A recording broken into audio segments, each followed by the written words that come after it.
తిరుమల పుణ్యక్షేత్రంలో ఆధ్యాత్మిక శోభ మరింత ఉట్టిపడేలా ఉండాలని టీటీడీ చైర్మన్ బిఆర్ నాయుడు ఆదేశించారు.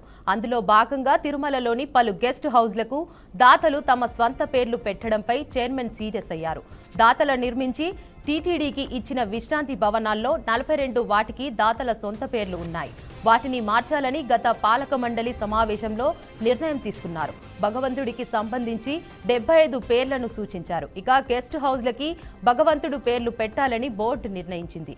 ఈ మేరకు 42 గెస్ట్ హౌస్లకు టీడీపీ పేర్లు మార్చింది. ఇకపై నిర్మాణాలు జరిగే ఏ కార్యాలయమైనా విశ్రాంతి భవనమైనా భగవంతుడి నామాలతో ఉండాలని చైర్మన్ అధికారులకు సూచించారు.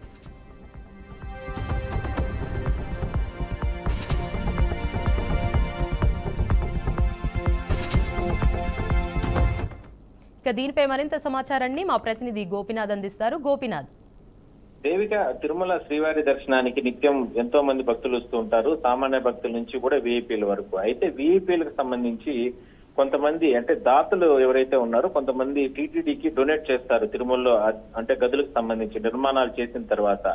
అయితే అంటే దాదాపుగా 1 కోటి నుంచి 5 కోట్లు వరకు కూడా ఒక్కొక్క బిల్డింగ్స్ ఉన్నాయి, కన్స్ట్రక్షన్ చేయడం జరిగింది.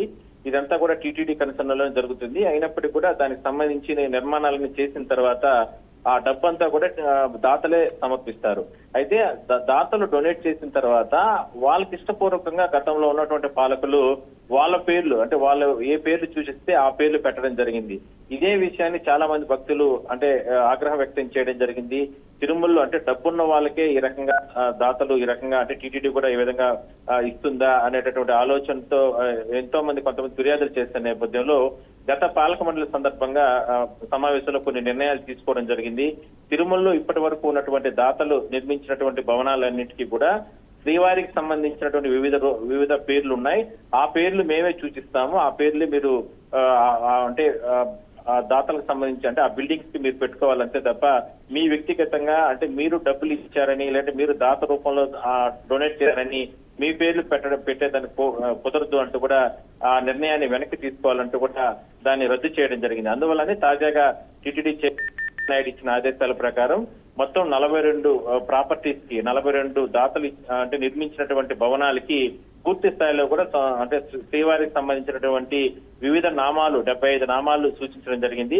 అందులో వాళ్ళకి ఇష్టం వచ్చిన నామాలు అంటే వాళ్ళు ముందుగా మెన్షన్ చేస్తే కన్నా ఆ పేరునే టీటీడీ వచ్చి ఆ బిల్డింగ్స్ కి బోర్డును ఏర్పాటు చేసే అవకాశం అవుతుంది. ఇవంతా కూడా చట్ట ప్రకారం చేయడం జరిగింది. ఇకపైన ఇప్పటి వరకు ఉన్నటువంటి దాతల పేర్లన్నీ కూడా మారిపోతాయి. ఇక మీదట టీటీడీ సూచించినటువంటి పేర్లు మాత్రమే అమల్లోకి వస్తాయి. వాటినే గదులు కాటేజీలకు సంబంధించి కూడా అలాట్మెంట్ చేసే సందర్భంలో మొత్తం సిస్టమైజ్ చేయడం కానీ అదేవిధంగా ఆన్లైన్ చేయడం కానీ దాని తర్వాత పూర్తి స్థాయిలో దాన్ని అమలు చేసేందుకు కూడా టీటీడీ ఒక ముందుకు వెళ్తుంది. ఇవాళ రేపటి లోపల ఆ ప్రాసెస్ అంతా కూడా కంప్లీట్ అయ్యే అవకాశం అయితే ఉంది. Devika, right, thank you Gopinath.